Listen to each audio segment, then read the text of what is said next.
Going really, really quick. We've got arm timing, we've got triple extension, okay? We're coming up. Okay, that wasn't exactly a tuck, tuck, tuck, tuck, okay? All off over the place. But now we do the same thing.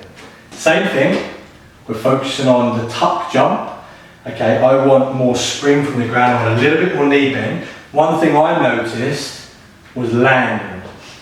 What did you feel with the landing? Was it quite abrupt? Yeah. Yeah? Yeah?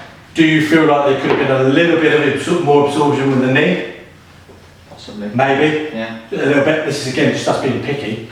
Well, so sometimes with force absorption, I ask people to land as quietly as possible, so the musculature is absorbing that force. Is that a good movement cue or no? Yeah, so it can be. It can be. So if we're doing a single movement, we're looking at that land and that commitment to that. Okay. But now, again, as you said, like the happy puppy as well, we're looking to be springy. Okay. Same as like running. Sometimes with running with silent feet, so you're using that spring.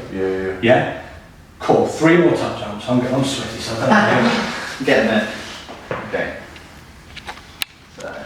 There you go. Good time. Arm, tuck. It feels really weird now, doesn't it? Yeah? Okay? Yeah. Now, do your arms by your side for a tuck jump.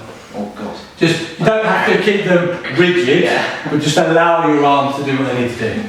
It's hard, man. Really? Yeah? So, again, timing is critical. Let me try that.